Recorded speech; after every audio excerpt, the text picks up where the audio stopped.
Donc je m'appelle Benoît Dujardin, je suis gérant de la société Momentum Production et de la société Pro Bowlers, qu'on prononce Pro Bowlers et pas Pro Ballers. Attention la prochaine fois. À chaque fois, je le prends hyper mal. Et donc j'ai deux sociétés qui travaillent. Donc Pro Bowlers, c'est une application et un site internet qui délivre des stats de basket de toutes les compétitions majeures dans le monde entier. Et qui travaille avec un certain nombre de clients dans le domaine du sport, du basket professionnel. Et puis Momentum aussi a une activité dans le domaine du sport, mais aussi des activités en dehors du domaine du sport. Alors comment j'en suis arrivé là ? Comme Gabriel, j'ai fait un bac ES. Je ne sais pas à quoi ça correspond aujourd'hui, si ça existe encore. C'est économique et social. Ensuite, j'ai fait, pour mon choix d'études, j'étais moins structuré j'avais moins un plan de carrière j'avais moins pensé mon parcours que Gabriel, donc j'ai fait des études surtout pour avoir un diplôme et pour pas qu'on m'embête. Et donc j'ai suivi ce qu'avait fait mon frère sans trop savoir ce que c'était. J'ai fait un IUT GEA, donc de gestion des entreprises et de l'administration, qui m'a apporté beaucoup de choses dans la structuration de la pensée, mais par contre, c'est vrai que la comptabilité et l'analytique anglo-saxonne, je m'en suis pas trop servi après. Et après l'IUT GEA, j'ai fait une maîtrise de gestion à l'IAE de Poitiers. Donc encore une fois, aujourd'hui j'ai deux entreprises, je ne touche pas à une ligne de compta, c'est mon comptable qui fait ça. Pourtant j'ai fait la formation pour. Donc c'est pour vous montrer qu'on peut avoir aussi des parcours moins directs et moins programmés éventuellement pour travailler dans le sport. Et d'autant moins direct que donc moi je suis passionné de basket depuis que je suis petit. Quand j'étais au lycée, donc j'étais sur Poitiers, il n'y avait pas d'équipe de basket professionnelle à Poitiers, il y avait une équipe de National 3. Il y avait un Français en NBA qui s'appelait Tarek Abdoulouad, mais donc Tony Parker et tout ça n'était pas passé par là. Et en fait, je me suis retrouvé, je vous raconte ça parce que ça a flashé en moi en 2012. Quand Evan Fournier quitte le Poitiers Basket 86, on va faire une séance photo avec lui dans la rue de la Chaîne, je ne sais pas si vous la voyez, et j'habitais avant juste en bas de la rue de la Chaîne. Et toute mon adolescence, pour aller au lycée Victor Hugo, je montais la rue de la Chaîne en pensant à des trucs de basket, en ayant mes cartes de basket et tout ça. Et le jour où je suis allé faire une séance photo avec Evan pour faire les dernières photos de lui à Poitiers, pour pouvoir valoriser son passage à Poitiers avant qu'il aille à NBA, je me suis dit, putain, c'était pas prévu. Parce qu'effectivement, quand j'allais au lycée, il n'y avait pas de France en NBA, il n'y avait pas de club professionnel à Poitiers. Et je me retrouve un certain nombre d'années plus tard en train de faire des photos d'un futur joueur NBA qui est passé par le club professionnel de Poitiers, et donc des choses qui étaient imprévues. Donc moi j'ai une approche qui sera un peu différente de Gabriel. J'ai jamais fait de plan, j'ai toujours avancé par passion, et je me suis dit, on va voir ce qu'il y a derrière. Ça rejoint par contre certaines remarques de Gabriel sur les sujets qui peuvent vous intéresser, vous passionner, et sur lesquels il faut vous investir. Donc mes études ont été plus courtes, j'ai fait une maîtrise de gestion qui s'est finie par par deux stages.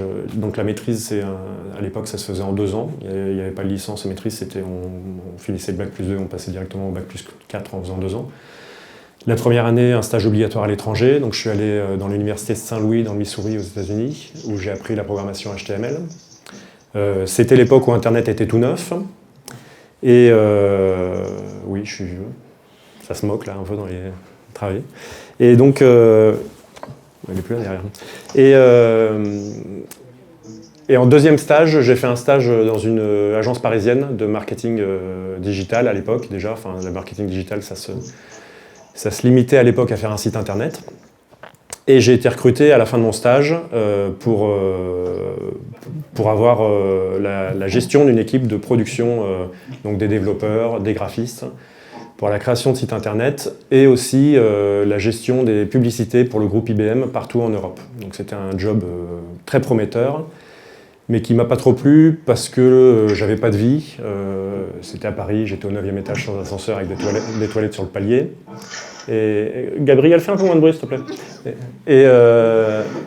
Et donc je suis revenu sur Poitiers et j'ai pris un boulot qui ne me passionnait pas forcément. J'ai été recruté au Conseil général de la Vienne pour faire du digital toujours. Donc j'ai créé notamment le site internet de la Technopole du Futuroscope. Vous connaissez peut-être la Technopole, la zone d'activité à côté du parc. La création du site Emploi 86 aussi, qui est un site qui fait des offres d'emploi et qui met en relation des demandeurs d'emploi et des recruteurs dans la Vienne. Et il est en train de ranger son bureau, ne vous inquiétez pas, il va bientôt partir. Et donc mon premier boulot, c'était dans le digital, mais il n'y avait aucun rapport avec le sport. mais j'avais déjà une passion pour le sport, et comme je vous avais dit, à 22 ans, j'avais déjà créé une première société parce que j'avais monté un site internet qui s'appelait Basket Zone à l'époque, qui était un des premiers sites internet de basket en France. À l'époque, on appelait ça des portails, donc des sites qui étaient la référence dans le domaine et qui renvoyaient vers d'autres sites. Et donc en 99, j'ai créé Basket Zone et j'ai créé une société qui ne me rapportait pas beaucoup de sous. C'est pour ça que j'étais obligé d'avoir un... Pardon, j'ai une petite remontée d'Ice-T. Une société qui me permettait de... la société me permettait de facturer parce qu'on avait déjà des annonceurs qui voulaient mettre des pubs sur Basket Zone. Et puis j'avais mon boulot à côté qui me permettait d'avoir un salaire parce que la société n'était pas encore suffisamment rentable. Je vais aller assez rapidement sur cette société qui s'appelait SportProd, qui pendant 11 ans a travaillé dans le domaine du sport, a créé donc d'abord Basket Zone, puis un site qui existe encore qui s'appelle handzone.net pour les fans de hand, puis on a créé le site de la Fédération française d'athlétisme, son premier site avec tous les résultats de tous les championnats d'athlètes partout dans le monde. On a fait le site de la Ligue nationale de hand, on a fait le site de la Semaine des As, qui était une compétition de basket, et donc beaucoup de sites internet et beaucoup d'expériences et de références dans un domaine qui était nouveau. À l'époque, les clubs professionnels n'avaient pas forcément de site officiel. Donc là, je vous parle entre 2000 et 2011. Et à l'époque, il n'y avait pas encore YouTube, il n'y avait pas encore Facebook. C'était vraiment une époque où tout était à trouver dans Internet. Et mon approche a toujours été de me positionner plutôt sur l'agilité et l'innovation, c'est-à-dire être en petite équipe et en capacité d'adopter tout de suite des nouveaux outils. Je suis sur Snapchat, contrairement à certaines personnes de mon âge. Je suis sur TikTok, mais ça m'intéresse moins, mais je regarde quand même ce qui s'y passe. Et ça a été tout le temps quelque chose d'important dans mon parcours. Et en fait, je vous dis ça parce que cet intérêt pour l'innovation, ça a été, et puis pour d'abord la vidéo. Quand j'étais jeune, j'étais joueur de basket et je me filmais au Jardin des Plantes avec mes copains, Sylvain Meignet notamment, et puis on se filmait en train de se matcher. Toute la passion s'est faite autour de l'image du basket. Quand j'ai arrêté d'être joueur, j'ai continué à filmer. Et cet intérêt pour la vidéo, puis pour les réseaux sociaux, puis pour tous les modes de communication disponibles, m'a permis de me créer des compétences qui ont fait qu'à un moment, ces compétences sont devenues bankable et m'ont permis d'avoir des missions avec des clubs professionnels. Mais pendant longtemps, en fait, au début, Basket Zone, c'était très très mal vu par les clubs de basket et par les... ouais, je t'entends, ouais. Et toi, ça va? Tu suis? Ouais. Ah, il va m'envoyer un smiley peut-être. Si c'est possible qu'il se mute, juste lui dire... Oui, tu pourrais te muter, s'il te plaît? J'ai pas entendu. Est-ce que tu pourrais couper ton son, s'il te plaît? Ah, tout à fait. N'hésite pas à faire des signes avec la main, si tu veux, mais pas de bruit. Merci. Moi, j'ai été calme pendant ton intervention. Plus sérieusement, excusez-moi. Donc l'idée pour moi a toujours été de fonctionner par passion et de suivre... regardez, je suis ici, il est moins intéressant que moi. Il a parlé pendant 45 minutes, c'est bon. Et donc non, mais mon approche a toujours été de suivre ma passion. Et notamment, j'avais un avantage, c'est quand on aime le basket, on suit la NBA. Et la NBA est la première ligue en termes de technologie au monde. Et on peut-être même envisager de dire qu'elle est plus en avance que les JO. Parce qu'elle est toute l'année, elle n'est pas une fois tous les 4 ans et tout. Donc les JO ont des innovations toutes les 4 ans. La NBA, elle se demande tous les jours comment elle fait pour être plus performante sur les outils digitaux notamment. Donc pour vous finir un tour rapide, pour que vous sachiez, j'ai fait beaucoup de choses en fait, parce qu'à chaque fois j'ai suivi les trucs qui me plaisaient. Donc j'ai travaillé... pendant 11 ans, j'avais ma boîte, j'avais mon boulot au conseil général à côté. J'ai cumulé une troisième activité à partir de 2005. C'est que j'ai travaillé pour le PB86. 2004-2005, c'est la saison de la création. 2005-2006, la montée en National 1. La montée en Pro B, pardon, je dis une bêtise. Et je les ai suivis jusqu'en 2014, donc j'ai eu la chance de vivre tout le parcours jusqu'à la montée en Pro A, le titre de champion, etc. etc. Et donc au début, j'étais là comme je filmais les matchs parce que ça m'amusait de faire des petits clips sur les matchs. Et puis petit à petit, ils se sont rendus compte que les vidéos que je mettais sur Internet... ça pouvait attirer du monde et que j'ai fait des DVD qui étaient tout pourris à l'époque, mais c'était pour moi une première étape à passer. J'assume le fait, vous voyez, j'assume totalement le fait qu'ils étaient tout pourris, mais au lieu de me dire « Ah ouais, un jour je ferai un DVD », j'ai fait le DVD et puis j'ai construit dessus. C'est ce qu'on dit beaucoup dans le monde des startups, avec qui je travaille pas mal, avec mon collègue qui est en face de moi. La notion d'avancer, de mettre quelque chose sur le marché, et puis de voir comment le marché réagit, et puis de l'améliorer, plutôt que de passer des années à réfléchir à ce qu'on va faire. Et donc, au PB86, pendant 7 ans, on a eu l'occasion d'innover sur beaucoup de domaines. Alors déjà, dès 2005, on avait des vidéos sur le site internet, dès 2006. Et il faut savoir qu'à l'époque, YouTube n'était pas encore totalement implanté en France. YouTube s'est créé en 2005. Donc nous, on n'utilisait pas YouTube pour mettre des vidéos en ligne. On devait faire toute une bidouille avec un lecteur de flash à l'époque. C'était la technologie utilisée. Mais tout ça, c'était pour vous dire, il y avait toujours une volonté de faire un truc. Et même si ce n'est pas trop possible, on essaye, on va se débrouiller, on va trouver une solution. Donc ça s'est bien passé. Après, on a créé une web-série qui s'appelait Vie mon match, qui a duré pendant plusieurs saisons. L'idée, c'était de suivre au quotidien les joueurs et les membres du club dans leur activité. Pourquoi on a créé Vie mon match à l'époque? C'est que le PB86 attirait du monde pour les grosses affiches et avait une baisse d'affluence dans la salle pour des matchs contre des équipes moins connues, genre Quimper ou des choses comme ça. Par exemple, Paris, on a tiré du monde même si ce n'était pas forcément une très bonne équipe. Limoges, on a tiré du monde parce que c'était une équipe légendaire, mais Quimper ou Boulazac, c'était pas forcément hyper pertinent. Il y a un Limogeau dans la salle, visiblement. Non? Oui. Et donc, pendant que j'y étais, on n'a jamais perdu contre Limoges, en fait. J'étais avec Kenny Younger, à l'époque, le pivot du PB86, et on a battu Limoges à chaque fois.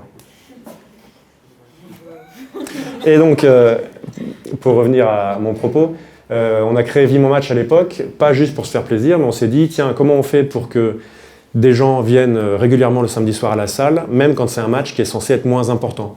Et à l'époque, c'était pas l'exemple qu'on prenait, mais on se disait, je vais prendre l'exemple de Plus belle la vie ou d'autres séries comme ça, ou Game of Thrones, vous n'avez pas regardé l'épisode 1 puis l'épisode 7. Donc si on arrive à vous intéresser à ce qui se passe dans le club, à la vie du club sous forme d'épisodes et d'aventures, de web-séries, c'était la première web-série du sport français, en l'occurrence, et ben on va peut-être vous attirer plus facilement dans la salle. Et en fait, ça a super bien marché. Et en fait, de 2005 à 2014, on est passé en affluence d'une salle de 500 places, le Dolmen, peut-être que certains connaissent, c'est la salle du CEP. On est passé de 500 à 600 places, jusqu'à 4500 places aux arènes. Tout ça sur le dos de performances sportives très bonnes de l'équipe, un groupe merveilleux, et surtout, en plus, une communication qui permet aux gens de connaître ce groupe merveilleux, qui permet de... et on est bien là pour parler de marketing digital dans le domaine du sport, il me semble. Ouais. L'un des intérêts du marketing digital, c'est quand même pas juste de faire des gifs ou des emojis ou des trucs marrants, c'est aussi de créer de la connexion empathique entre les sportifs et les gens qui les suivent, et peut-être aller un peu plus loin que juste la performance sportive, présenter les sportifs comme des humains, plus ils seront humains, plus vous aurez envie de les suivre. Je ne sais pas si dans la salle, peut-être vous levez les mains. Est-ce que vous avez vu Les yeux dans les bleus, un documentaire qui a été fait en 1998? Ok, il n'y a que les vieux qui lèvent la main. Voilà, bon, pour les plus jeunes qui l'ont vu, c'est un documentaire absolument culte, qui est peut-être qualitativement moins abouti que le dernier documentaire sur le dernier titre de champion du monde, mais qui par contre émotionnellement apporte beaucoup plus de choses. Je ne sais pas si vous l'avez ressenti, si vous avez regardé les deux. Et donc c'est, excusez-moi, je passe du coq à l'âne, mais vous allez voir, il y a une cohérence globale. Mais c'est le discours que j'essaie de donner dans le marketing digital, essayer de mettre de l'humain dans les messages que vous allez apporter, et ne courez pas forcément à côté des likes, des partages et tout ça, et essayez juste de réussir à transmettre, et créer un sentiment d'attachement. Donc la web série qu'on a fait avec le PB86, ça a bien marché, on en a même fait un film pour quand ils sont montés en Pro A, donc on a fait Vie mon match, les playoffs, qu'on a diffusé au méga CGR de Buxerolles à côté de Poitiers. On a fait 3 séances dans la plus grande salle, on était guichet fermé à chaque fois, c'était vraiment un très très bon souvenir.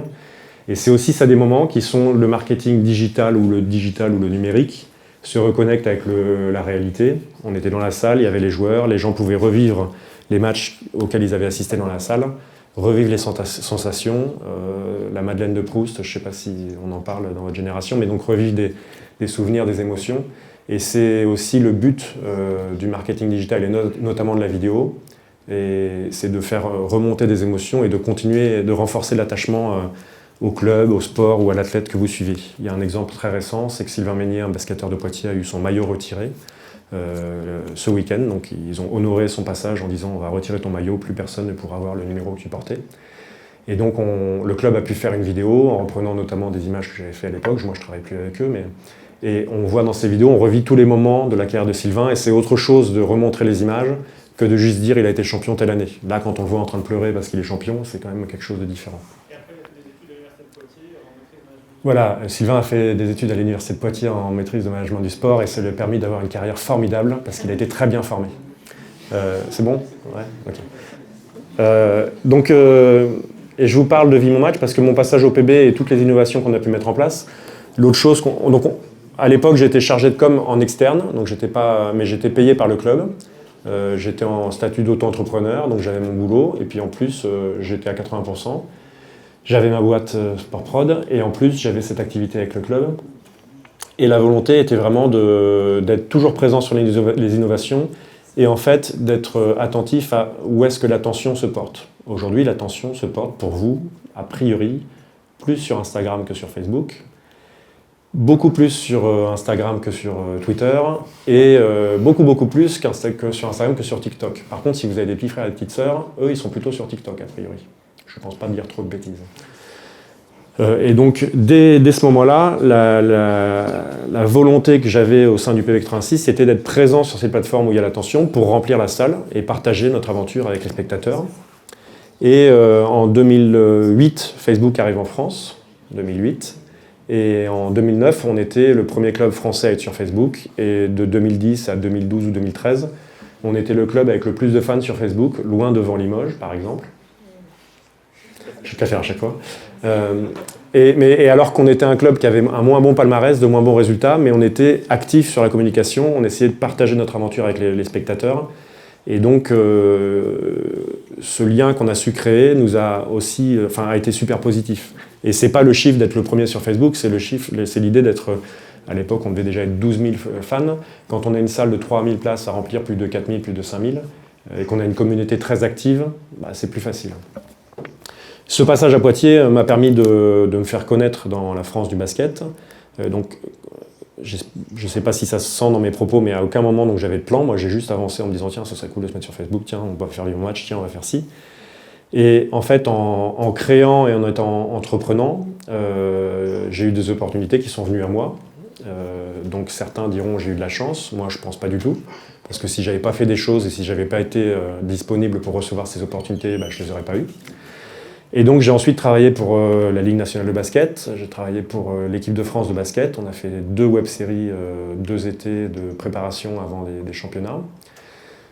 J'ai travaillé pendant 2 ans pour le club de Bourg-en-Bresse, qui est aujourd'hui en Pro A. Ils étaient en Pro B à l'époque, je les ai aidés à mettre en place leur stratégie digitale. Je travaille depuis 6 ans avec le club du Mans. Donc d'abord on faisait des vidéos et des pubs pour eux, quand ils passaient sur Sport Plus à l'époque, la petite pub que vous voyez avant le match, c'était fait par ma société. Et depuis 2 ans, je les accompagne sur le marketing digital. Et l'idée, c'est que en fait,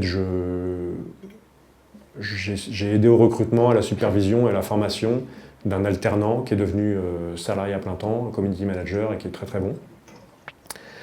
Et puis j'ai fait 2-3 autres petits trucs entre temps. On a créé l'Urban PB avec Sylvain Meignier, donc le tournoi de 3-3 que vous voyez place d'Armes tous les étés, qui a été créé en 2011.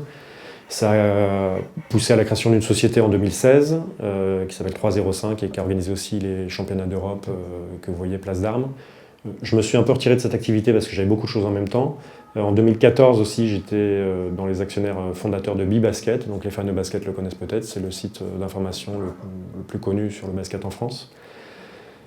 Et donc j'ai bossé aussi pour la FIBA, qui m'a fait tourner des images avant les Jeux Olympiques de Londres, qui m'a envoyé jusqu'à Caracas pour filmer des tournois de qualification olympique.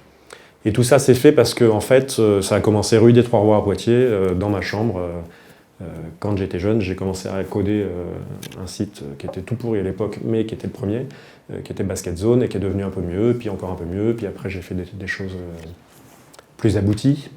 Et en fait, mon message, mais on en parlera peut-être dans les questions-réponses, c'est plutôt de se dire il faut commencer en suivant quelque chose qui vous plaît, persévérer, ça rejoint un peu ce qu'a dit Gabriel, mais pas forcément être le meilleur tout de suite, quoi. C'est juste suivre quelque chose qui vous passionne. Là, plus récemment, donc j'ai fait 2 docus sur Evan Fournier, dont un qui est passé au Futuroscope dans une salle qu'on avait louée pour, l'autre qui est passé plusieurs fois dans une salle parisienne à Charenton, là où Evan Fournier est né. Qui connaît Evan Fournier? Vous pouvez lever la main? Ok, il sera rassuré, il n'y a que 3 personnes qui ne le connaissent pas.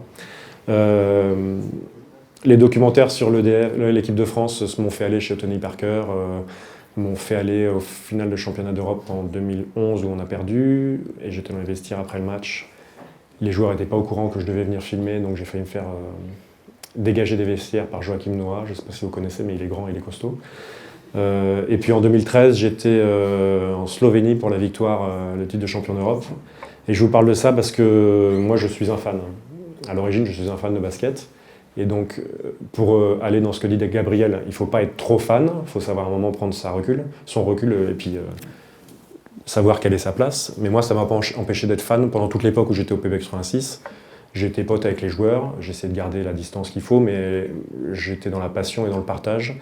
Et je pense que ça m'a permis de mieux faire mon métier. Et aujourd'hui, quand je suis sur des sujets, en l'occurrence, je ne suis pas parce que je n'accepte pas les clients, mais si j'étais sur des sujets qui ne me plaisent pas, en fait, je ferais du moins bon travail et ça serait moins bon pour tout le monde. Et puis donc récemment, j'ai fait un documentaire avec Vincent Hulin, qui est un coureur de trail, qui est journaliste à Poitiers et qui a traversé les Pyrénées en courant, 800 km en 15 jours. Et donc ça c'est pareil, c'est une opportunité qui s'est présentée, il est venu me voir.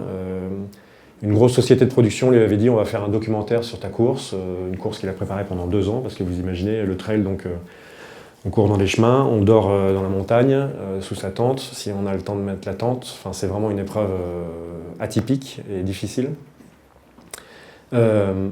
Et donc Vincent Hulin est venu me voir, il y avait une société de prod qui avait mis en place tout un tas de trucs compliqués, avec des demandes de beaucoup de budget pour faire un super docu, et qu'il a planté 10 jours avant le début de la course. Il est venu me voir un peu déprimé, et puis je lui ai dit bah, écoute, moi je suis en vacances, je sortais d'une expérience professionnelle qui était un peu désagréable, donc j'avais envie de faire un truc sympa. Et puis avec le Zigoto qui est en face, là on s'est dit bon bah on va le suivre, et on a lancé un financement participatif, et on a fait un docu à partir de rien. Et on a levé 15 000 € de dons, fait un docu qui est sorti dans des salles à Poitiers, alors pas des salles de cinéma, mais au centre de conférence de Poitiers, au salon de Blossac, et puis après on a gagné on a une récompense au festival de Bressuire, du film sportif et du film et du livre sportif de Bressuire. Et donc voilà, j'ai fini avec la présentation qui était un peu large et peut-être brouillonne, mais l'idée c'était de vous montrer que en fait, dès que j'ai eu des occasions et des choses qui m'ont plu, je me suis investi beaucoup dedans. J'ai essayé toujours d'être attentif et pour ma passion, le basket, je pense que globalement, si j'avais eu un plan de carrière et que je m'étais orienté vers d'autres métiers que le basket, j'aurais beaucoup plus d'argent aujourd'hui, mais je serais probablement moins heureux et j'aurais vécu des expériences moins sympas.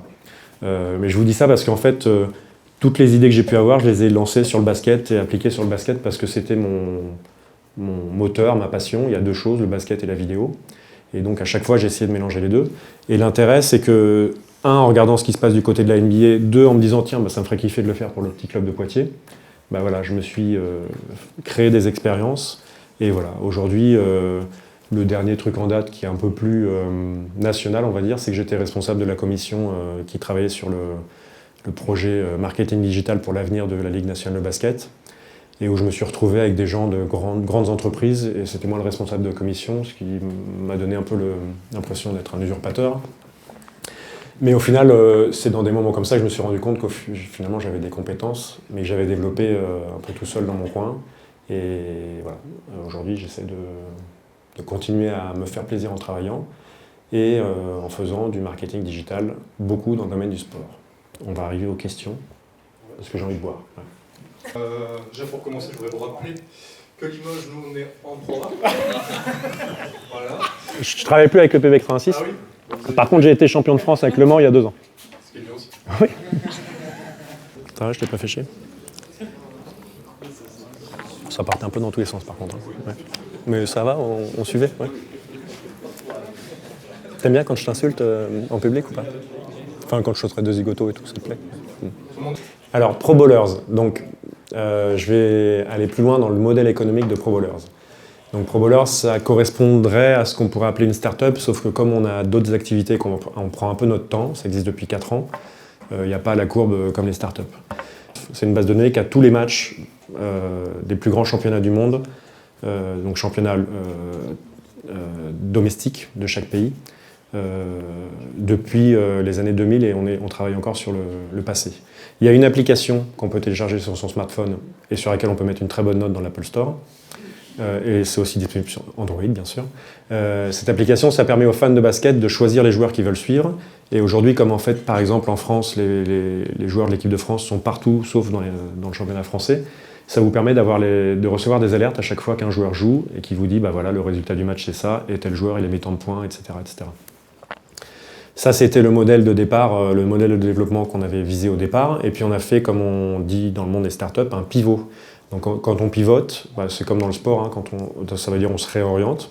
Et on a pivoté pour aller, dans un premier temps, plutôt sur un marché B2B, donc de professionnel à professionnel. Et on travaille avec des clubs à qui on donne l'accès à une API. En langage informatique, une API, c'est la possibilité de connecter notre base de données à la base de données du club pour récupérer des données dans notre base de données. Donc, par exemple, on bosse sur le site de l'équipe de France de basket. Dessus, il y a des fiches avec les joueurs et il y a les résultats des matchs des joueurs et les stats qu'ils ont fait dans les derniers matchs. Ça vient de chez nous et ils nous payent un abonnement. Après, on bosse avec des clubs du championnat de France, donc Chalon, Dijon, Gravelines, Bourg-en-Bresse, j'en oublie toujours un, Chalon, Dijon, Bourg-en-Bresse, et puis Limoges. Voilà. Donc on bosse avec le CSP, on est très content parce que c'est une belle référence. Et on fournit les stats aussi à des portails, des sites d'information de basket, comme un site italien qui s'appelle Sportendo, et qui est le site le plus fréquenté en Europe, et eux, ils nous payent tous un abonnement. Donc en fait, les soirs de match, on a développé une intelligence artificielle qui va récupérer les stats, qui vérifie que les bons totaux de points sont bons et qu'on a trouvé les bons joueurs dans les bonnes équipes, qui met les stats. S'il y a un problème, elle nous alerte et elle nous demande de corriger les stats. Et une fois que c'est saisi chez nous, on peut le distribuer à autant de gens qu'on veut, ça ne nous coûte pas plus cher. Donc vous aurez compris que sur le modèle, plus on aura de clubs qui nous prennent l'API, et plus on gagnera d'argent en travaillant autant. Et le dernier pivot qu'on vient de faire, le dernier petit ajustement qu'on vient de faire, c'est que moi je suis plutôt d'une culture marketing digital, réseaux sociaux à l'origine. Et sur ce sujet, j'avais été mauvais et j'avais négligé ce qu'on appelle le SEO, donc Search Engine Optimization, donc l'optimisation de votre contenu, de votre site web pour que vous ressortiez le plus haut possible dans les moteurs de recherche. Et il se trouve que sur un site comme Pro Bowlers, où on a 50 000, je dis pas, c'est pas un chiffre pour dire 50 000, c'est effectivement 50 000 profils de joueurs à travers le monde, et ben en fait on peut attirer beaucoup de monde sur les volumes de recherche parce que autant on va avoir du mal à se positionner sur LeBron James, qui est très couvert par les médias américains, et donc dans les moteurs de recherche, on ne sortira pas. Mais par contre, tous les joueurs lituaniens ou des joueurs français, on peut sortir assez haut dans les moteurs de recherche. Et l'idée de notre travail récent sur le SEO, qui nous a permis en 5 mois de multiplier par 12 notre trafic quotidien, c'est d'avoir de plus en plus de trafic et de pouvoir générer des revenus publicitaires, tout simplement, sur le site. Donc l'avenir de Pro Bowlers, c'est à la fois d'avoir une clientèle pro des clubs qui nous payent des abonnements, une clientèle grand public qui lit notre site et qui des fois clique sur les bannières, et puis une clientèle application, mais en fait on a vu que c'était difficile de convertir, les gens n'ont pas trop envie de s'abonner pour recevoir les résultats de basket, donc l'application nous a coûté un peu cher, mais nous sert juste pour la notoriété de la marque. Ça a répondu à ta question ou pas? Donc on dit Pro Bowlers, parce qu'on dit Bowlers, je ne sais pas si vous regardez, qui regarde la série Bowlers? Oh merde. Pour travailler l'anglais, Dwayne Johnson, vous connaissez non? The Rock? Qui connaît The Rock? Ouais, quand même. Parce que, non mais même si vous n'aimez pas, c'est pour les réseaux sociaux, vous suivez The Rock et Kevin Hart, ils doivent avoir 60 millions de followers chacun. C'est des modèles intéressants à suivre pour voir comment ils utilisent les réseaux sociaux. Et alors je vais faire un aparté qui n'a peut-être rien à voir avec le sujet, mais aujourd'hui, c'est deux des acteurs les plus bankable. The Rock, c'est l'acteur le plus bankable des États-Unis. Pourquoi? Parce que notamment quand il fait un film, il raconte le tournage sur ses réseaux sociaux à 60 millions de personnes. Vous imaginez que ça a des répercussions immédiates sur l'emplissage des salles. Et donc Jumanji, ils sont tous les deux dedans. Kevin Hart, c'est le plus petit, qui dit beaucoup de blagues, qui est marrant. Je crois que dans Ops et machin, je sais pas comment... Ops et Show, voilà. Ça fait partie de mes films préférés, qui sont complètement débiles, mais pas fatigants à regarder. Kevin Hart aussi est présent. Il y a une scène dans les toilettes qui est hilarante, d'ailleurs. Et donc, les producteurs américains font appel à eux, notamment parce qu'il y a tous ces followers qui viennent avec eux. Et dans le sport, je pense que ça peut devenir un enjeu. Je pense que le prix de Neymar, quand il est acheté au PSG, il y a quand même une valorisation de son following, notamment sur Instagram, et de ce que ça ouvre comme opportunité. Ça n'a rien à voir avec Pro Bowlers, mais comme la série s'appelle Bowlers, voilà, j'ai fait une petite transition. Alors, je suis connu pour pas trop filtrer ce que je pense quand je prends je fais des prises de parole en public. Mon regard sur le sport en France, c'est que c'est un sport, quasiment tous, même peut-être parfois le football, je considère que le sport en France est semi-professionnel. La partie sportive, est totalement professionnelle, avec des entraîneurs, des kinés, des machins, des joueurs, ça c'est très pro.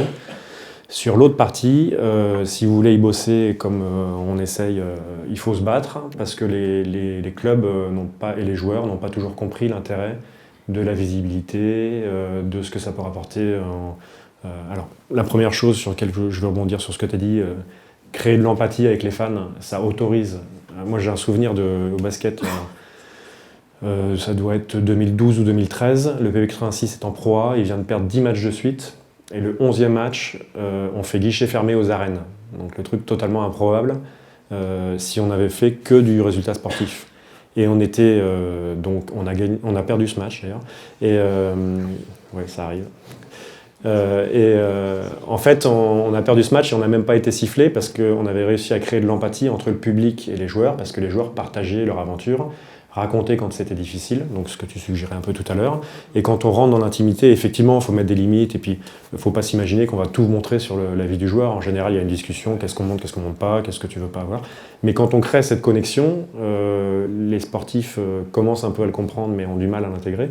On se protège aussi de tous les haters qui sont très actifs sur le digital. Et donc, oui, on connaît ça. Mais donc, c'est un sujet qui est vraiment important. Et puis, donc, je reviens sur ce que je disais. C'est difficile à vendre parce que ce soit les athlètes ou les clubs n'ont pas compris l'intérêt qu'ils pourraient avoir et la génération de revenus qu'ils pourraient créer, alors que des joueurs de tennis pourraient être considérés, s'ils avaient beaucoup de followers, comme des influenceurs. Et donc, on se retrouve avec des gens qui connaissent rien au tennis et qui parlent beaucoup de tennis. Et il y a des petits taquins dans la salle. Donc on se retrouve... oui, il y a une question con sur mon Switch, je crois. Donc ce que je voulais dire, c'est que oui, on se retrouve... la place est prise par des gens qui n'ont pas forcément la légitimité, mais parce que les clubs n'ont pas fait le boulot. Et les ligues, parfois, n'ont pas fait le boulot non plus. Donc il y a toujours des opportunités, mais dites-vous que des fois, vous allez être confronté à plein de refus. Et moi, pourquoi j'ai réussi à percer, c'est qu'à chaque fois, j'en avais rien à foutre, pour être très clair, et je continuais d'avancer. Par contre, j'ai pris 15 millions de baffes sur le parcours, et ce qui est ironique pour moi aujourd'hui, c'est de me dire que quand j'avais votre âge, j'étais le vilain petit canard, parce que qu'est-ce qu'ils nous font chier avec Facebook, les jeunes et tout. Et aujourd'hui, on peut me payer jusqu'à 1 000 € la journée de conseil pour aller sur Facebook ou Instagram, donc c'est quand même un peu ironique, sachant que je défends les mêmes convictions. Donc c'est pour vous inviter aussi à avoir de la patience, et puis après aussi, être quand même capable d'écouter les feedbacks qu'on vous fait et pas arriver en disant... Alors ça, j'essaie de pas trop prendre de parole, mais j'ai quand même des messages à faire passer. C'est pas parce que vous utilisez des smartphones que vous êtes des experts en réseaux sociaux. Hein. Donc si vous avez jamais fait des dark posts sur Facebook, par exemple, qui a fait des dark posts sur Facebook? Voilà, donc là vous avez un gros trou culturel au niveau de l'utilisation de Facebook. Donc c'est intéressant, quand vous allez être en contact avec des professionnels, d'écouter un peu ce qu'ils disent et de vous dire « Ok, moi j'ai la maîtrise et j'ai ma vision, et vous avez la vision des consommateurs, donc vous comprenez peut-être mieux les consommateurs que les personnes un peu plus vieilles. Par contre, les personnes un peu plus vieilles peuvent avoir des apports en termes stratégiques qui peuvent vous servir. Donc soyez ouverts, parce que moi j'ai eu une expérience une fois avec un stagiaire sur un événement, ça s'est très très mal passé, et je pense que pour lui ça lui a rien apporté, et pour moi ça m'a sérieusement gonflé. Voilà. Excuse-moi, j'étais un peu long, mais... Il y avait une question, mademoiselle? Ouais. C'est sur mon suite ou non, c'est autre chose? Ah non, mais moi je suis prêt à répondre. On revient sur le suite alors. Qui a posé ces questions-là? Donc, êtes-vous certain de votre choix concernant votre suite? Effectivement, on a une saison difficile avec les Warriors, mais il y a beaucoup de blessures quand même, je vous signale, et on est en train de se préparer pour un avenir radieux, parce que quand on aura le premier choix de la draft, un pivot très jeune, il fait 2m17, je n'ai pas son nom, mais qui est très fort, et que Steph et Clay reviendront, vous verrez, vous ferez moins les malins. Voilà. Depuis longtemps, j'ai plein d'activités partout, et il y a plein de gens qui sont persuadés que je suis blindé parce que j'ai plein d'activités partout. Donc mon salaire, il évolue selon les mois, autour des 2 000 € net mensuels. Alors il faut savoir, quand on a une entreprise, on a des avantages, c'est-à-dire que mon iPhone, je ne le paye pas, par exemple, enfin, c'est l'entreprise qui le paye, donc il y a des avantages en plus, mais je n'ai pas un salaire de millionnaire. Pourquoi aussi j'ai un salaire qui reste respectable, mais je veux dire, C'est un salaire qui, moi, me suffit à vivre et à voilà, acheter mon appartement et faire des trucs dans la vie. Surtout parce que je réinvestis beaucoup d'argent dans mes sociétés pour pérenniser les activités et je vise plutôt le long terme. Aujourd'hui, Pro Bowlers, je ne sais plus, c'est 4 ans, ouais, c'est ça, m'a pas rapporté un copec. Par contre, le jour où ça va rapporter, ça sera un complément d'activité qui pourra être autour des 1 500 et 2 000 euros par mois qui viendra se cumuler avec mon salaire actuel. Donc on peut imaginer que dans quelques années, je capitalise plus. Mais alors je pense qu'au CNOSF, on est beaucoup mieux payé. Par contre, moi j'ai une liberté totale de mouvement, je peux faire des trucs qui me plaisent, je peux refuser des clients quand ces clients ne m'intéressent pas. Et donc j'ai préféré ce choix de vie. Ce choix de vie et de ne pas avoir la boule au ventre quand on va travailler, et d'être content de travailler même le week-end, et même parfois avec ce monsieur, on s'aime beaucoup, on se taquine. Non, mais donc c'est plutôt un choix de vie qu'un choix d'argent. Après, j'ai été démarché par des clubs pour me recruter, et ça ne m'intéresse pas d'être que dans un club et d'être bloqué. Alors, à l'étape de ma carrière, peut-être que si j'étais plus jeune, ça m'intéresserait, mais ça me bloquerait au niveau des idées et puis des fonctionnements politiques à l'intérieur des clubs. Donc voilà. Tu veux dire combien tu gagnais, toi, en community manager? Ça va faire peur. Pas beaucoup. Moins de 1 000 euros pour gérer la communication 24h/24 de sportifs de haut niveau. Alors qu'ils gagnent certains le million à la fin de l'année. Parce que pour certains, comme on est fan, c'est déjà un salaire de juste le faire. Donc ça c'est un des gros problèmes. Pour certains sportifs, c'est que tout leur est dû, et essentiellement je pense dans le tennis, parce qu'effectivement toute la carrière d'un tennisman se fait dans le giron fédéral. Les entraîneurs sont payés par la fédération, donc tout est payé, donc payer eux c'est plutôt compliqué. Mais après il y en a d'autres qui gagnent beaucoup, hein.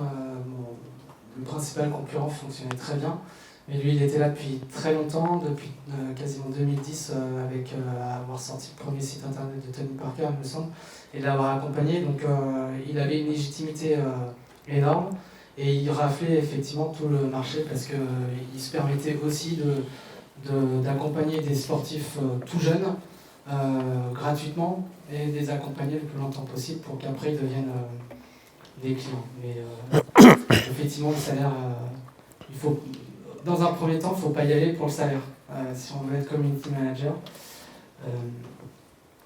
Moi, j'ai ajouté un truc parce que visiblement, donc, cette question d'argent est importante, et c'est vrai. Tu te parlais tout à l'heure du community manager de Tony Parker. Typiquement, la communication digitale de Tony Parker n'est pas du tout ce que je ferais, et je pense qu'elle n'a pas du tout l'impact qu'elle pourrait avoir. Parce que c'est une communication, c'est que des photos de sa montre parce qu'il est sponsorisé par Tissot. Enfin, il n'y a pas d'empathie avec les gens. Alors, Tony Parker, il n'en a pas besoin parce qu'il a gagné 100 millions de dollars en jouant à NBA.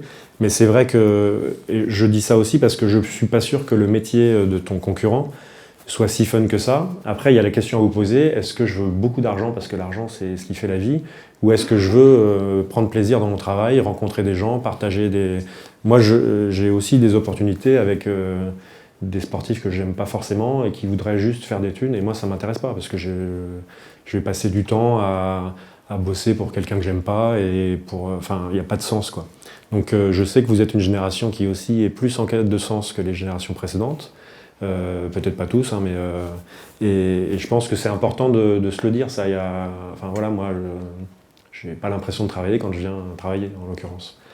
Et ce qui nous arrive de travailler le week-end et de se dire, bon, pas de problème, on va te passer la parole. Ouais. T'as mis du jardin là-haut? Ouais, on va te passer la parole. Ah, c'est votre groupe là? Ok, d'accord. C'est juste pour rebondir là-dessus. Bah vas-y. Vous parlez donc justement de la passion, de refuser des contrats, mais au début quand vous avez commencé, est-ce qu'il n'y a pas cette dépendance financière quand même? C'est pour ça que moi j'ai commencé plus difficilement, enfin plus lentement, parce que vous avez compris que pendant 10 ans j'ai eu un boulot à côté. Donc, mais mon choix était de me dire j'ai mon boulot qui ne me passionne pas plus que ça, c'était lui qui était la cause de mes problèmes gastriques, on va dire. Mais j'ai pris mon temps, et quand je suis arrivé en situation d'être indépendant, là j'avais suffisamment de... Aujourd'hui, donc, je ne fais aucune démarche commerciale, parce que je travaille mes réseaux sociaux, Et j'ai que des appels entrants. Je ne vais jamais voir quelqu'un pour lui dire est-ce que tu veux que je te fasse une vidéo. Parce qu'aujourd'hui, là, j'ai demandé à Mickaël de me filmer, ça ira sur YouTube. Et quelqu'un le regardera, me trouvera intéressant ou me détestera, je m'en fous. La personne qui me trouvera intéressant, peut-être qu'elle m'appellera pour travailler ensemble. Tu vois. Mais donc, pour répondre à ta question, j'ai pris le temps de faire les choses. Et effectivement, c'est une question que vous pouvez vous poser. Est-ce que vous voulez être à fond tout de suite ou est-ce que vous prenez le temps? Pour répondre, j'ai des chiffres de community manager dans le basket en France. Ils sont pas loin de gagner autant que moi, hein, entre 1800 et 2000 euros. Mais ils sont soumis à une autorité, ils bossent que sur ça, et puis ils sont pas payés pour aller à Caracas filmer du basket. Et à un moment, quand je vais à Caracas, c'est une expérience de vie qui est phénoménale, enfin qui est inimaginable. Quand je vais chez Tony Parker l'interviewer, j'ai essayé de faire le pro, mais j'étais au fond de moi totalement le fan. Et au début, j'arrivais pas à parler et tout, enfin, j'étais ridicule. Mais c'est des expériences, voilà, j'ai fait les finales NBA aussi, quand on est fan de basket et qu'on couvre les finales NBA, c'est hallucinant. Donc moi, j'ai aucun regret vraiment sur l'argent, mais aucun, quoi, parce que j'ai dépassé, je vous rappelle quand même, le gamin qui va, c'était moi, qui va au lycée et qui se dit, il n'y a pas de club de pro en France, il se retrouve au finale NBA avec Shaquille O'Neal en 2001, contre Alana Iverson, pour ceux qui connaissent. Après, chez Tony Parker, sur un bateau avec Boris Dio, qui est capitaine de l'équipe de France, la nuit pour faire des photos de la Lune. Enfin, donc c'est des moments que je n'échangerai pour rien au monde et que l'argent ne peut pas acheter. En fait, si t'es blindé et que tu vas payer le mec, il va te faire la sortie en bateau, mais il va pas être sympa. Si t'arrives à, donc voilà, je pense que tu as dû vivre ça aussi. Il y a une aventure humaine avec la personne avec qui on travaille. Ouais, je pense qu'il faut savoir faire. Au début, il faut savoir faire des sacrifices personnels. Je pense. Alors. En ce qui me concerne, je me suis lancé après un licenciement, donc j'avais du chômage, donc c'était plus simple, parce que j'avais quand même un bel chômage, mais effectivement, il faut savoir se dire, aujourd'hui, je demande rien pour se faire connaître. Moi, j'ai travaillé la première année avec le tournoi de Vendée qui se lançait. Ils n'avaient personne, je les ai contactés une semaine avant le tournoi, et j'y suis allé pour me faire connaître en fait, et c'est à ce moment-là où j'ai rencontré un agent, où j'ai commencé à travailler avec les Julien Beneteau, Nicolas Mahut, voilà, c'est ce qui permet aussi de se dire, je mets de côté ce que ça peut éventuellement me rapporter tout de suite, pour, c'est de l'investissement. Voilà, après, effectivement, ça marche ou ça marche pas, mais il faut savoir saisir les opportunités qui s'offrent à vous. Quand j'étais au PBC 86, moi par exemple, je gagnais, donc j'avais une rémunération, alors j'ai plus les chiffres exacts, mais ça a été évolutif. La première année, j'ai dû avoir 5 000 euros sur l'année en tant que prestataire extérieur, et le maximum a dû être 20 000 euros sur l'année. Alors 20 000 euros, ça peut vous paraître beaucoup, mais quand on a des charges et que vous divisez par 12, ça fait du 1 000 euros par mois. Hein. Donc c'est super en complément de salaire, mais en truc prioritaire. Et en fait... Donc le PBC 86 à l'époque, comme j'étais un poids de vin et qui m'avait vu me développer en même temps qu'eux, ne mesurait pas ce que pouvait être ma valeur. Peut-être que par la suite, quand ils ont vu que l'affluence dans la salle était moins importante, ils ont peut-être mesuré en fin d'année les baisses de chiffre de billetterie. Mais tout le passage que j'ai fait au PBC 86 m'a permis derrière de me vendre beaucoup plus cher. Salut Le Mans, salut Bourg-en-Bresse, vous payez trop cher. Non mais à d'autres clients. Mais c'est donc voilà, faut se poser la question sur la durée en fait. Et là, vous êtes au début d'une carrière qui va durer 40 ans, où il va se passer plein de choses, où vous allez bosser sur des médias qui n'existent même pas, avec des technologies qu'on peut même pas imaginer. Donc, je trouve ça intéressant. Moi, sinon, j'aurais fait comptable, hein, et puis j'aurais gagné. Enfin voilà, je serais peut-être expert comptable aujourd'hui, je gagnerais 4 500 balles. Mais je ferai des tableaux Excel toute la journée et je suis pas sûr que je serai très heureux. Et je salue mon comptable aussi au passage. Alors moi, donc j'ai une ambition, c'est que Pro Bowlers devienne le leader mondial de la statistique de basket. Donc ça peut paraître prétentieux, mais bon, quand Tony Parker disait qu'il voulait aller à la NBA, tout le monde disait que c'était un branleur. Et c'était pareil avec Evan Fournier à Poitiers. J'ai des anecdotes que je ne peux pas raconter, mais j'ai quand même eu des commentateurs de télé renommés de basket qui me disaient qu'Evan Fournier était une quiche et qu'il n'irait jamais au NBA, et qu'on en faisait trop sur lui quand on faisait des vidéos sur Evan Fournier. Donc ça, c'est pour vous inviter à avoir de l'ambition. Après, au-delà de l'ambition, il y a une citation que je vais essayer de ne pas foirer, mais c'est toujours difficile dans ces cas-là. Ouais, c'est chaud, il ne faut pas partir sur les citations si on ne les a pas écrites. Si avant de partir, tu sais où tu vas et par quel chemin tu vas passer, tu n'iras jamais très loin. Et je vais vous reprendre mon exemple à moi. Si, quand je montais la rue de la Chêne et que j'allais au lycée, quand j'étais jeune, je me disais par rapport à l'environnement qui est autour de moi, bon, je vais faire un plan de carrière. Mon plan de carrière aurait pu être d'être directeur administratif du PB86 en National 2. Voilà. Et en l'occurrence, comme j'ai pas fait de plan et que j'ai plutôt suivi les trucs qui m'intéressaient au fur et à mesure, je suis allé beaucoup plus loin que ce que j'aurais pu prévoir. Aujourd'hui, vous allez être au début de vos vies professionnelles. Ce serait une grosse erreur, je pense, sauf si vous avez un poste rêvé et que vous dites, mais de se dire, tiens, moi je vais arriver pile poil là. Parce que c'est sûr que si vous voulez arriver pile poil là, vous arriverez soit là, soit un truc moins bien. Mais vous n'arriverez pas à un truc mieux. Donc voilà, et moi en termes d'ambition, bah voilà, à part Pro Bowlers, effectivement j'ai fait la petite blague parce qu'en ce moment c'est mon sujet, mais je ne me calcule pas en termes d'ambition, je veux continuer à faire des trucs qui me plaisent et encore une fois, mon collègue vous dira, dès qu'il y a une caméra 360 qui sort, je l'achète, on fait des tests avec, elle sert 3 mois. Mais la logique, c'est de se dire, on sait faire de la vidéo 360, on sait en monter, et puis on sait aujourd'hui qu'en fait, ça ne sert pas grand-chose la vidéo 360. Par contre, quand les casques de réalité virtuelle vont peut-être plus exposés au niveau grand public, peut-être que la vidéo 360 redeviendra intéressante, pardon. Et donc là, j'aurais pris de l'avance parce que je me suis intéressé au sujet. Donc c'est là-dessus que je vous invite, par exemple, à télécharger TikTok, qui est une application quand même relativement débile, mais ça vous permet de... Tu connais, non? À Limoges, vous n'avez pas ça? Donc TikTok, ouais, il n'y a pas de réseau. Ouais. TikTok, c'est une animation qui te filme à la vitesse que tu veux et soit tu reproduis des mouvements de danse, soit tu chantes une chanson, mais comme elle te filme plus lentement, tu as le temps de décomposer les mouvements et d'avoir l'air débile en dansant. Voilà. Et enfin, pour mon cas, parce que je ne suis pas très bien coordonné. Vous n'avez pas l'air débile à Limoges? On va voter ou pas? Non, j'adore Limoges, j'ai plein de clients à Limoges en plus. Non, mais donc... Enfin, j'avais plein de clients à Limoges jusqu'à la diffusion de cette vidéo. Non, mais c'était juste pour vous dire, faut être attentif, parce que Pourquoi il y a des parts de marché pour des gens comme nous? C'est parce que les grosses institutions se disent, et la Ligue nationale de basket s'est dit longtemps, ah, les branleurs du PB86 sur Facebook, on s'en fout, Facebook, on ne maîtrise pas et tout. Mais non, il faut y aller. La NBA, dès qu'ils ont eu Facebook, ils ont foncé sur Facebook. Et donc, il faut que vous restiez dans un mode innovant, dynamique, en mode start-up personnel. Et plutôt que et oser vous dire, bah, je vais tester les plateformes et puis on verra après. Et donc, ça veut dire, quand vous allez rentrer dans les boîtes, respecter votre hiérarchie, mais peut-être secrètement regarder différentes choses et suggérer-leur. Parce que les plus grosses institutions, c'est des mammouths, ils ont beaucoup de mal à se réformer. Et pour autant, ils ratent beaucoup d'opportunités. Et c'est pour ça qu'il y a des nouveaux acteurs qui arrivent sur le marché et qui bouffent tout. En basket, il y a des fans de basket ou je parle dans le vide depuis tout à l'heure? Les fans de basket? Ouais, ok. Vous connaissez peut-être Bleacher Report, non? Qui connaît Bleacher Report? Merci, je me sens moins seul. Bleacher Report, non, vous êtes deux. C'est un média américain qui est venu de nulle part et qui s'est mis, ils ont dit, nous on fait que des trucs sur Instagram et tout, ils ont une appli mais ça se passe principalement sur Instagram. Et ils sont devenus en quelques années aussi gros en termes de notoriété qu'ESPN. ESPN, c'est la grosse télé de sport américaine qui existe depuis des années et des années, parce que ESPN n'a pas investi les endroits où l'attention se porte. Donc aujourd'hui, il y a encore des clubs de professionnels en France, de basket, qui n'ont pas de site internet, qui ne sont pas sur Instagram, et qui ne connaissent pas Snapchat, et qui ne savent pas ce que c'est que les stories. Enfin, c'est du délire, quoi. Donc voilà, moi je vous invite à rester proactif sur ces choses-là et l'esprit ouvert.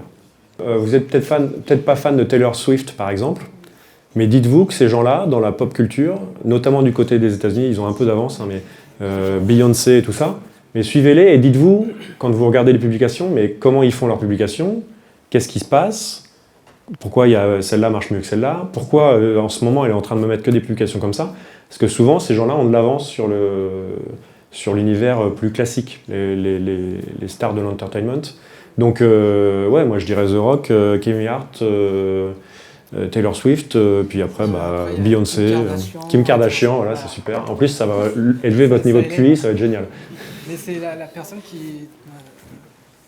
Kim Kardashian, c'est, je crois, la personne qui vend ses tweets le plus cher. Donc on doit être autour de 450 000 $, le tweet. Voilà. Vous savez quelle carrière faire éventuellement? Il faut commencer par une sextape malheureusement. Sur ces paroles, on va pouvoir finir la conférence. Donc merci à vous déjà d'être venus et d'avoir partagé un petit peu de votre expérience, votre vision de ce sujet.